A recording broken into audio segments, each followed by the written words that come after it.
Buenos nachos, amigos, and welcome to Record Breakers.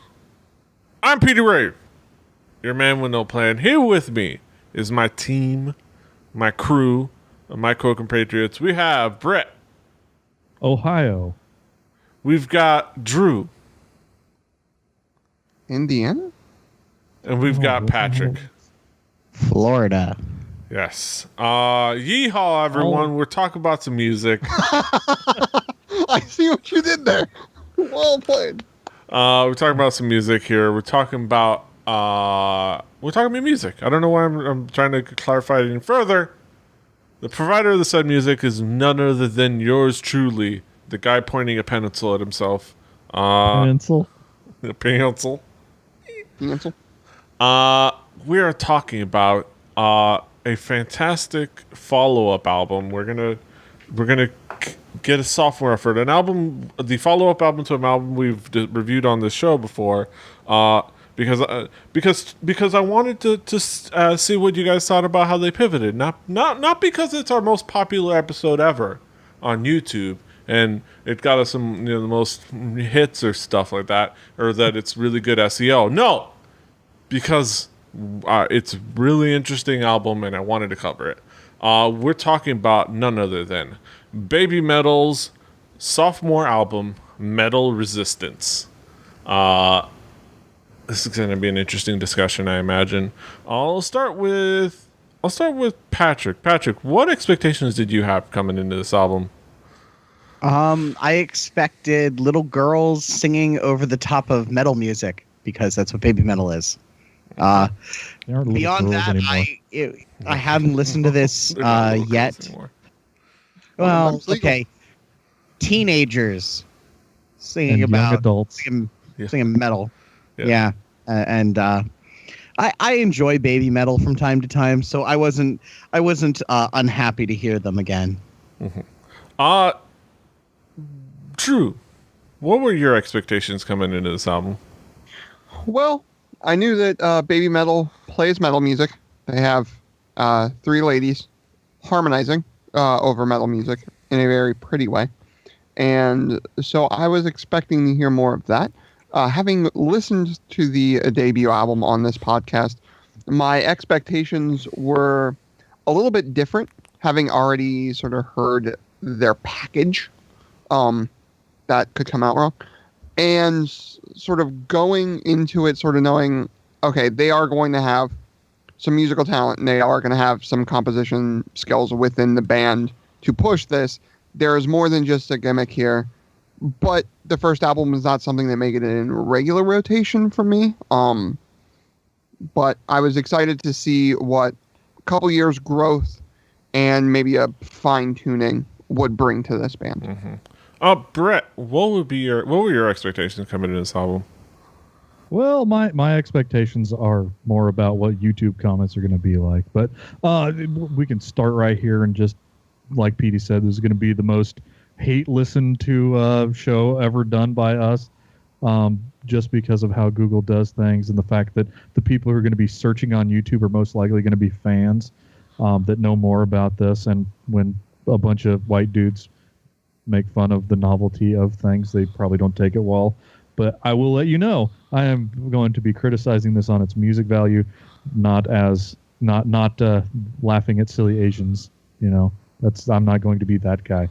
But no, this album is, it's different. I came in expecting more of what I had before, and somebody had spilled the beans on who was collaborating with the band, and so I had some expectations there. But yeah. I mean, it's there's definite there's some stuff that wasn't in the last album at all that very much surprised me. Yeah, and we'll talk about the musically. There are different ideas thrown in here. We'll talk about specific tracks, but yeah, there was with collaborations with Dragon Force, well, one of them, and it's musically speaking, it's like, all right, there was this crazy idea that we did, and we made an album of it. like 5 years ago, because the album we listened to was a re-release for the global market. It come out a while ago. This is a band that debuted. It's crazy. 2010. Those 6 years ago at this point was their debut, and that's when like their first songs came out. So it's like we think of the little girls, but that was 6 years ago when one of them was 12 and the other two were like, one of them was 13, the other two were like 11. Like, it's crazy.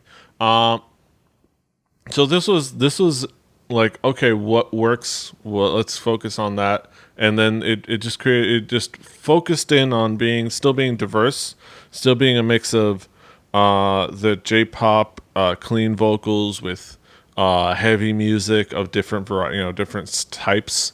Musically, if you come at this like expecting just a straight metal record, you're going to be disappointed. Just be honest, like it's not a straight metal record. This is just a record of a bunch of different styles of heavy music. Not all of them rock, mixed with with clean J-pop vocals and sometimes cutesy J-pop vocals, but mainly clean J-pop vocals. So yeah, but this time, and again, the difference being they found kind of what worked. Instead of a bunch of different tracks that they tried different things, they found a more cohesive album. But there's still diversity. I'm not as good as explaining anything musically as you guys, so I'll give it to you guys. Patrick, how would you describe this album musically? It was a sort of, I don't know if I call it a pivot as much as a step to the left or right, whatever way power metal is from where they were. Power metal is best described as the music that Ronnie James Dio mostly made, like very operatic vocals and sort of a heavy thing that also like eventually in modern metal got more heavily influenced by death metal, but was like not so much about the growling vocals. So usually some guy who can really sing over music that's pretty death metal-y. And if you've listened to modern power metal, this is right up that alley. And I think it actually suits them really well. If you're going to have pretty vocals over really heavy music, it kind of makes sense because it's something that's been done a little bit. There's also a weird amount of like vaguely industrial electronic stuff blended in a couple of times. And actually, again, it sort of makes sense if you're going to try to make a not metal record a metal record. Because there's the whole J-pop thing mixed in here. Yeah, it's definitely the industrial sound and like the metal sounds. It's a lot of cool stuff going on. Drew, what would be like the themes and elements that caught your attention? How would you describe this album musically? Well, getting into it, it's still metal music fronted by a J-pop girl group. If you're thinking you're going to deviate wildly from that, to think again. It's still baby metal. You're still entering the door. You have to sort of know that. But it was fun the first time. But you said there was a pivot, and there was. Before, it was sort of that weird place in metal where, like, again, I'm not a huge fan of, but this trades some of that. Like Swagger said, it gets into more of a vein of power metal. It was funny, last night I actually tweeted out upon like writing my notes before the show that it reminded me of why I like bands like Camelot and Cherry Sauce and bands like that on more than a couple of tracks, especially the opener, which you've alluded to, has a Dragon Force connection there. If you couldn't tell by those guitars and the opening, but we'll get to that in due time. Mm-hmm. I actually like the overall variance a lot more on this one than the last one. The last one seemed like the metal music in the background was almost cookie cutter to a point, and this definitely did not feel like that at all. They had songs from sweeping, grandiose power metal. They had like just chugga music in the background, and they had sea shanty Viking metal stuff, which again, we'll get into, and I love, and I love that stuff, but we'll get into it. It at times feels almost schizophrenic because it's jumping around a lot, and it has a lot of different influences in it. But I think that for the band as a whole, this second record and them saying like, this is where we're headed, this is what we want to try to do as a band, this is where we see the girls fitting into like this genre of music, this whole thing that we're doing, this is how we sort of see that going forward. And it's not going to be for the quote unquote metal fan. It's going to be for someone who likes metal but wants something fun in music. And I think that they can provide that. Mm-hmm. Brett, what would be the themes and elements that caught your attention? Well, there's a couple things that really stood out to me. One of them being the extremely machine polished laboratory groan sound of Japanese pop vocals, and the machine polished laboratory groan sound of Dragon Force and that style of heavy metal, where it's very massaged in the studio, and it is the perfect take on every take. Like it's put together.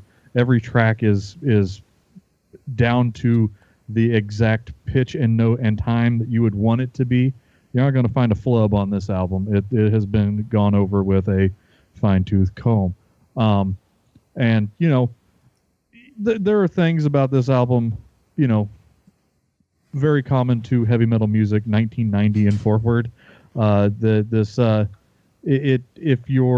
If you're into, I guess it's power metal, although the Ronnie James wouldn't be doing some of this stuff, but no, but it has evolved from vocals. Yes, it is the Beethoven of heavy metal. Very grandiose. Swords and armor don't feel out of place. That's kind of rainbows in the dark, Dio wearing armor, stuff like yes. This album does some really weird things to bring together pop fans and metal fans through the composition, because you can listen to it coming as a metal fan, or I would assume if you're just into J-pop, you can find something in here that you're like, wow, that's got the bits and pieces that I want to be together, and somehow they compose those in a way that meshes way better than it probably ought to.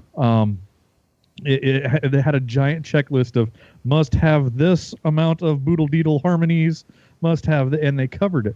But by you get the two kinds of tropes together and you blend them together and you get something that is kind of impressive in how they were able to execute it with more hits than misses.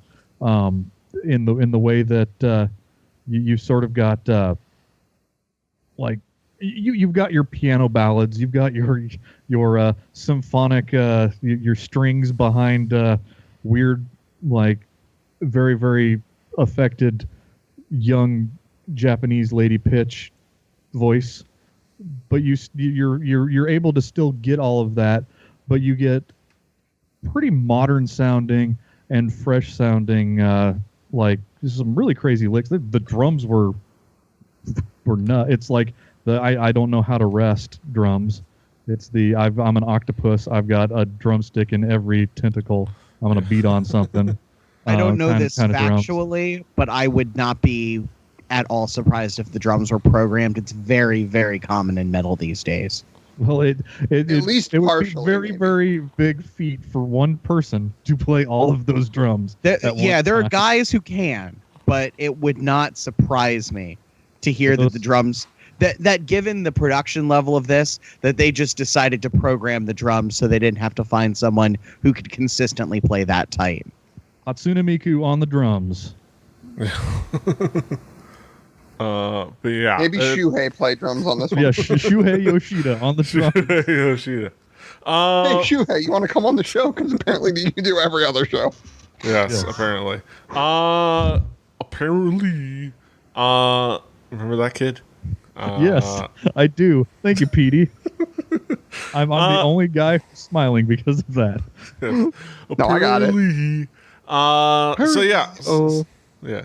So we talk about some key tracks. So I'm gonna talk about some key tracks. So not key tracks, but key tracks. They're probably still the same thing. Let's talk about some songs. Yeah, there's a lot of songs. There's quite a few songs that all kind of jump around and do different things. There's something to talk about on every track. But like you talk about the opening track, do the record breakers thing, which I imagine we're all going to at least point out something about it. But yeah, the opening track is "Road of Resistance." It's the song they did with Dragon Force, and I believe it was on the last album we talked about. It was on the kind of the reissue of the debut album that wasn't originally part of the debut album because they did it recently, and it begins this album. It kind of kicks things off a very familiar sound. Like Swagger will probably expound on his like immediate reaction when I told him about this album, but so I'll let him say it. But yeah, it's definitely, you get the sounds like, hey, if you listen to this and thought, hey, is this Dragon Force? Yeah, it is. Or at least the part that you notice that makes you think of Dragon Force is Dragon Force. You're telling me the weird, crazy guitar parts may be Dragon Force in this song? Yes. Whoa. Possibly. Other tracks that kind of zero in, what I consider the actual, because that is like a song that existed on elsewhere in another album, kind of probably just kind of put on top. I consider it the real opener, Karate. Karate is just a fun, cool song. It's kind of a good hype song. It gets you excited, gets you good in a kind of a hyped up mood. Like it would make great entrance music. Yeah. To maybe it make a great entrance music for any kind of sport. Like a good walk up music for baseball or something like that. I'm waiting for that to happen. Yes, that would be fantastic. Or like that one of like dope. it'd be cool. Like if one of like the Japanese dudes that is in the league just walked up to that song, that'd be awesome. Other songs to kind of really cool that are really cool kind of to focus on. No Rain, No Rainbow. I think mainly because of how the vocals shine on that one. They're really interesting, really cool, and you get to see that kind of, if you've listened to the debut and you listen to that, you see like the difference in Sue Chan's vocals and Sue Metal's vocals. It's just you see the kind of the maturity, and of course it's very polished and it's very like best take, but it's still fantastic and cool to listen to. And of course the closer, The One, which is the fan song, because the fan club is called The One. So it's like the hey fans, you're awesome song, and it's entirely in English, which is kind of wild. And kind of cool because they sing about how we're all together, we're all gonna get kick ass, and we're in a sift. We're all one, and it's fantastic. Well, I'll bring it to you guys. Patrick, what would be some of the key tracks for you? So I'll do the record breakers things. Talk about the opener because it's the easiest one to talk to. Easily the best thing Dragon Force has ever been involved with. Everything that makes me hate them as a band, all like the tropes and the fact that they can't do it live completely works in the context of a Baby Metal song. And seriously, can Herman Lee just go make fucking Baby Metal records and we never hear of Dragon Force ever again? Because fuck Dragon Force. We almost didn't hear of Dragon Force ever again. Yeah. I just I may have said this on the show before. I was pitched Dragon Force by someone as the next Iron Maiden. Like they were going to be that good. And oh my God, were they the farthest thing from that? And yeah. Speaking of 6 years ago, 6 years ago was a long time ago. Yes. 2010 was a... Yeah. Yes. I'm still salty about how much Dragon Force sucked. But I bet you are still salty. Yes. Forever. But we're not talking about Dragon Force. This I know. So I'm going to go back to this. So Road of Resistance is fantastic. The vocals are really good, and Sue Metal, lead singer, whatever idol person who's the Lead focal singer. point of the band. Vocals. Lead singer Yeah. works. Vocalist. Like I feel like has really came into her own. You know, she grew up a little bit. She got better at singing. She's got a little more, and it really embraces that whole like power metal thing. Because the problem with trying to do death metal when you don't have someone who growls is that it sounds like you want to do power metal, but you're not like willing to embrace that. And it would always felt like it was purposefully two things that don't go together, whereas this feels a little more cohesive.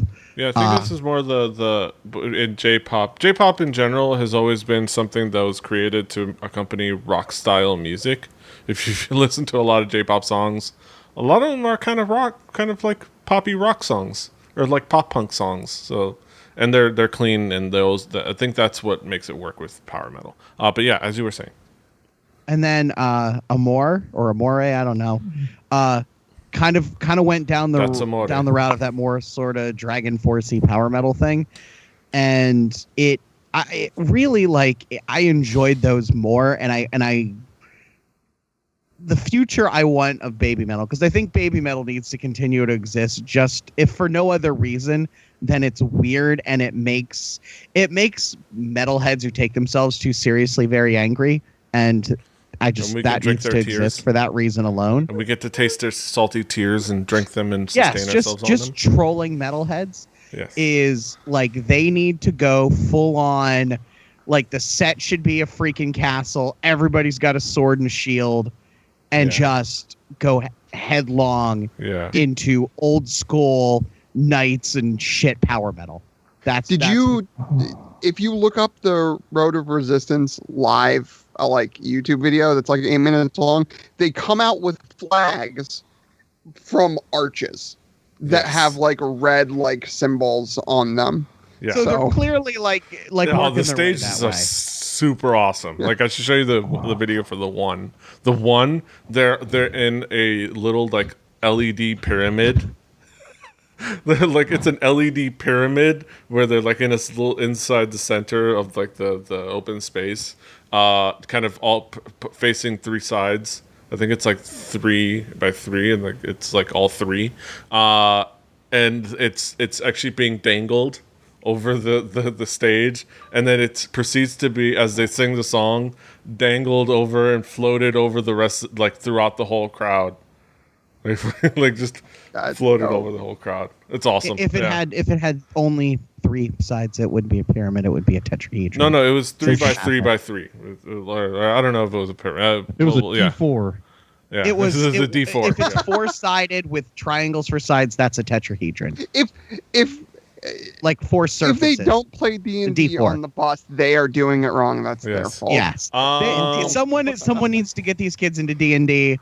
Like that sound in that world, I think, suits what they do really well. Yeah. I will comment on the one because it was in English. Sue really shouldn't sing in English or should take some serious like pronunciation classes. She's a great voice. Never. No. I think Asian it's fine. act ever needs to get good English. That's not that takes away from the fun of it. As long because as you're an awful person. Yeah. If you're gonna sing in English, like. I'm okay with it. She did great. She did great for having. My point is, as long as they know what they, right, is if they know the words that they are speaking, that's enough. Yeah, like if anybody is accent doing, is okay. It could be German, it could be Japanese, it could be Chinese. If you're doing a song in English and you know what the English words mean, cool. Like do that translation. As long as most words make sense. Accents are. There's nothing wrong with accents. I know. What I'm saying is, if in the world of an album that has polished this much, that's the one polish to polish it a little further is some. If you're going to go that route, we'll agree to disagree. If you're going to go that route, that would they have an accent, but and I think it's fine. But we'll agree to disagree. It's not an accent. It's the words are said wrong. Or something. I don't know. Ignore me. It's an accent. I'm wrong. Ignore me. Say that to a British person, or say that to like somebody. No. We speak wrong by their standards, and they're not. I know, but it's just because we have a different accent. But moving on. because we can agree to disagree. Moving on to Drew. Wait, As you throw in the Throwing towel for shit. someone. Throwing rally towels around my room. Sorry. This might have been recorded during the NBA postseason. Yes. So Key tracks. record breakers thing, Road of Resistance.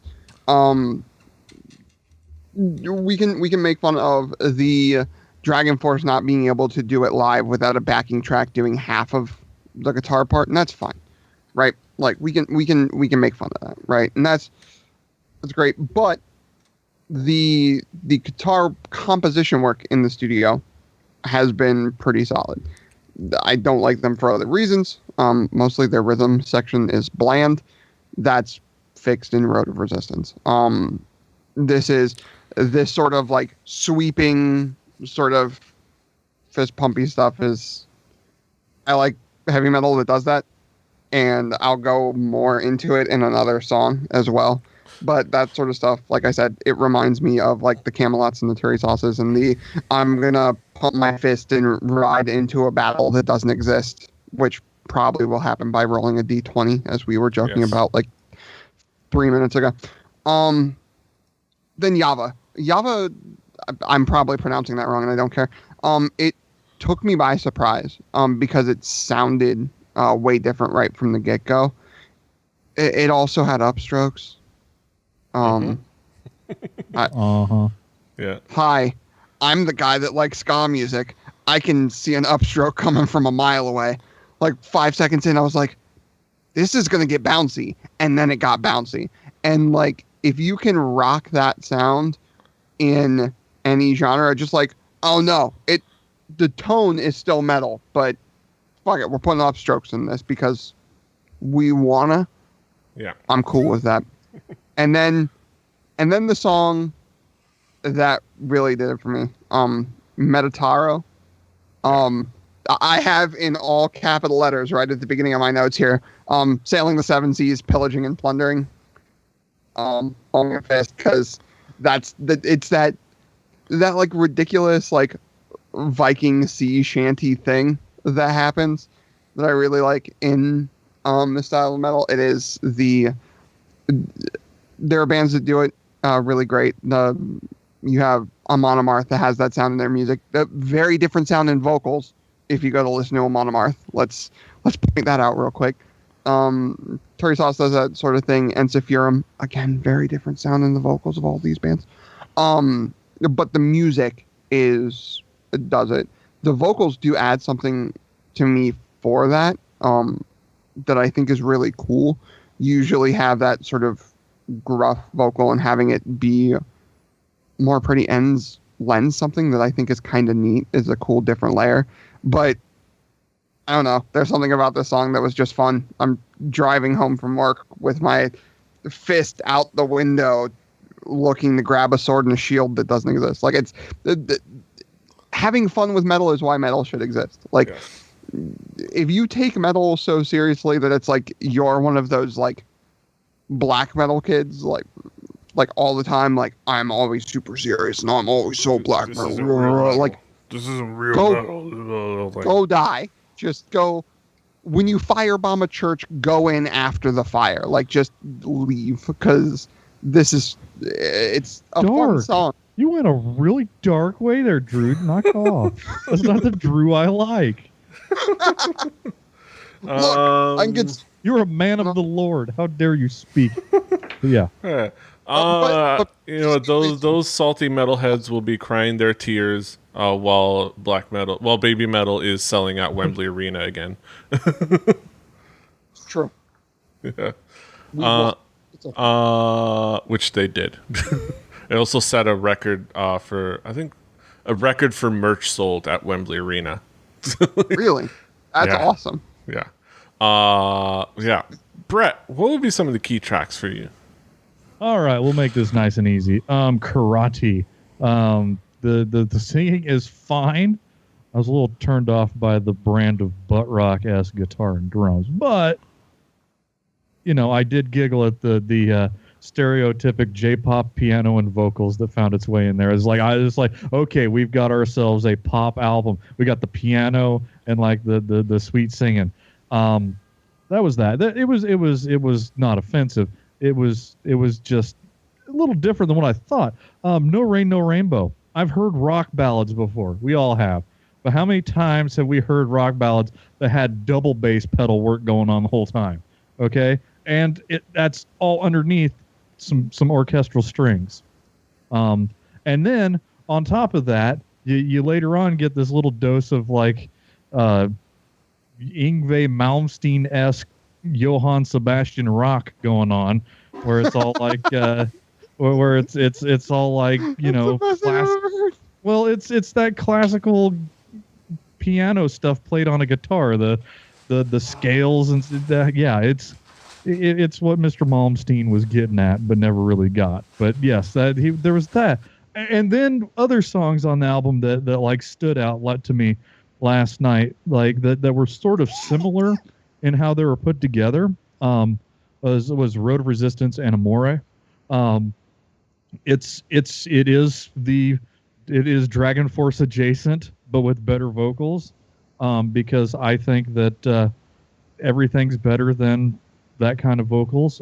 And the drums again. They were the octopus playing a giant kit, but the guitars had that quality where like it sounds like you're standing in the middle of an arcade with the ambient noises going around. You get like your Pac-Man waka waka wakas and you get your boodoo-doos and your awesome like very strange pitch sounds. You get the pitch harmonics, the Floyd Rose gymnastics, and all the boodle-deedles that you could ever want, but they're all done in multi-part harmonies. Like somebody had to sit down and like write all this stuff out, and there was like somebody had to be like, okay, we can't have everybody stepping on each other's toes, and just like I would like to see what the written out on paper full orchestral sheet music is for this, and just see what the hell was going on there, or I would like to see just what the drums were doing, because it's mind-boggling, because we're getting to the point where like music is such a feat of dexterity, and software is to a point where it doesn't sound like, you know, the drum machine from the They Might Be Giants album that we listened to a couple weeks ago. You know, the things are getting so good, but like the album really did finish off like in my listening sitting last night at 3 a.m. before I finally put my last line of note down. Like there's a lot of like there's it's like a wall of sound, but it is not like an overwhelming, hard to digest wall of sound. And Road of Resistance is really one of the songs that it stood out at me as like, wow, what the hell? Somebody's done some fucking, somebody's been to college for something. Yes. Like, a university of some kind. Yeah, that's for sure. Let's bring it back around the horn for some final thoughts. Patrick, what will be your conclusive thoughts on this album as a whole? I'm glad BABYMETAL exists. This album doesn't have a song like Gimme Chocolate that I still go back and listen to pretty regularly because it just brings me great joy. But it made me not hate Dragon Force for like 6 minutes, and that was really impressive in my mind. Like I said, if I'm part of the creative team, I think they should go full on crazy power metal with it, and like even to the thematically really embrace that sound, and I hope they do, because there's definitely signs that might be where they're headed. But either way, it makes metalheads who take themselves too seriously angry, and it makes the rest of us who just enjoy metal and can have a sense of humor about it happy for existing, because it's weird, and Japan is weird, and it's good that the world has places that make weird stuff. Mm-hmm. Drew, what would be your conclusive thoughts on the album? Unlike Pat here, I actually had the opposite thing happen, where I don't go back and listen to anything on the other BABYMETAL record. It was cool, and I liked it while I was listening to it. And if somebody put it on, I wouldn't be mad about it. But it was sort of there when it was there. Whereas there's a couple of songs on this that I might actually like put in a regular rotation, and the last one didn't have those for me. So in this, I very much want them to go more in this direction. The Road of Resistance, the Meta Taro, that sort of stuff. Heck, even though Rainbow's like, it's stuff that if you like the metal tone and the metal sound of any type of metal, and you're a person that just wants to have a smile, I think BABYMETAL has something that you can listen to and put a smile on your face. So. Yeah, Brett, what would be your conclusive thoughts on the album? Well, you know, I can enjoy this album in passing. I'm obviously not the target audience. You know, I can only give a response to my personal experience with this album. I don't really the cultural, like, from whence it came and the audience, the domestic audience that they have for this, I don't know anything about, but I do know how songs work. And there's some really well-crafted music going on in this album. You don't need me to convince you. This is to many people a novelty. You're probably already more familiar with the music than I am if you're this far into the listening to this show.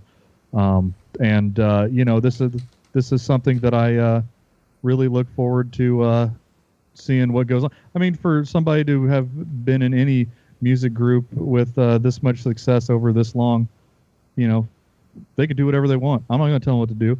They can just keep it up, keep filling them stadiums, keep making them monies. Mm-hmm. And that's what they will continue to do with. I think it's a really fun record. It's a really cool record. It has a lot of really cool things going for it. Like we talk about, like we have, you know, in our language and how we talked about it, we talked about BABYMETAL as a overall band. Very, very, most commonly people talk about BABYMETAL as those three girls. And then there's, you know, whatever is happening in the background. But I always think of, and as we had always kind of even used our verb, I think of BABYMETAL as this big creative project and this whole band. You know, Kawaii Metal has its own name, but I think of it as the whole project as a whole, with the three young women at this point being the front women. And young Suzuka Nakamoto, who his stage name is Su-Metal within this project, is just fantastic. She's 18 years old, which is crazy. Like, she started this group when she was like 12, 13. Like,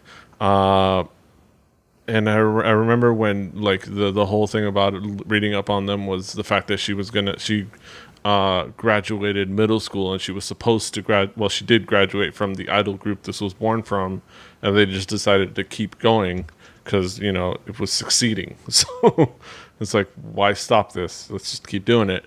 But now to think of it, that it's the front women are an 18-year-old and two 16-year-olds that are growing so much as vocalists and as performers and as dancers, and you know, not only is it really cool and interesting to kind of see that it manifested itself in this album. It's cool to imagine how it will be going forward, like the possibility of Suzuka getting a, you know, like going solo and doing her own thing musically, and who knows what that will be, if it will be a J-pop thing or if it will be a more traditional metal thing, probably more a J-pop thing. But I'm excited for either direction she decides to go to, even though none of it will make it outside of Japan, because Japan hates the world. It doesn't like to share. Freaking J-pop. But you know, I will enjoy it while I have it. But yeah, this is a really cool sophomore effort, and it builds on cool things, and it brings cool things together, and it's cool to see them grow, and I'm excited, and it gets me excited, and so much fun to jam to. Does it make you excited, Petey? Are you excited? I'm so excited, and I just can't hide it. I'm about to lose. Are you about to lose control? And I think I like it. But yeah, BABYMETAL. So we get In to our stores main. now. Yeah, I have it. Literally, I bought this at Best Buy. Like, it's there. Super weird. Yes, it was just there, and they had more. And it was What in a a world special we live area. in. Yeah, there's a special area like tomorrow's artists today, and it's cool. You probably have it at work too, Drew. Oh, probably, but I barely It's ever like check the sales it's like floor unless I know I $7. need something. It's like $7. It's like I don't have to be out on the sales floor, so I'm usually not. CDs cost $7 now. yeah, well, at least this one does. There's not much to it. It's not a K-pop record. It's not like a booklet and like a card and like it's like a folded piece Signed of, glossy yeah, no, it's a folded piece of paper and a CD, which is awesome. baseball All right, cards. but that being said, let's bring it home to our main event. What y'all been waiting for? Our haiku reviews. Let's go with the same order because we fear change. Patrick, what is your haiku? Happy to see them embrace the power metal. Needs armor and swords. Yes. Drew, what is your haiku? Not a sophomore slump. Growth from a band that seemed pure ridiculousness. Brett, what is your haiku? A novel approach to a really wild genre. What the fuck is this? Of course, and let me not forget my haiku. A great follow-up with a more cohesive sound. Suchan done grown up. Yeah, those are our thoughts on Baby Metal. Too sweet. Too sweet. Yeah, bring up the fox. Too- Let us all too worship sweet, the me, fox god. Let us all worship the fox god. Sweet. There we go. Yeah, fan. go check it out. It will be on our Spotify playlist where you can listen at home. Play Record Breakers, the home game, on that Spotify playlist. Will be our next pick, and I believe that is Patrick. Patrick, what do you got for us next week? So I realized, despite the fact that we've been doing this for like 2 years, I haven't chosen this record yet, and it's one of my all-time favorites. Cake and their album Prolonging the Magic. So look forward to that next week. Listen along ahead of time so you're ready to agree or disagree with us as you see fit. What do we call that? What do we call that, Petey? Record Break is the home game. That's right. It is. It is I almost titled got as you such. started. Yes, You it is almost titled got as your such. wheels spinning. It is titled as such. But yeah, that is it for us. You can, of course, find us all over the internet. Patrick is at Swagger. Brett is the Hibbity-Bibber at HIBBITYBIBABBRD. I think Yeah, I got something those like that, letters right. yeah. Yeah, something like that. Yeah, Somewhere around there. Those letters were right. They might not have been in the right order. You figure it out yourself. True is at X for X. I got that right. PD is at PD Rave. That I'm PD. Yeah, but you're all fucked up now. All right. The show is at 4 Record Number Breakers. That's the 4. number 4 Record Breakers. RecordBreakersPodcast.com. RecordBreakersPodcast@gmail.com. Rebelli TV on YouTube and Twitch and other things. Go check us out. Rebelli.net. All the things. Until next time. Hasta los huevos. Toodle blue blue. PT Metal Death. That was beautiful, Petey.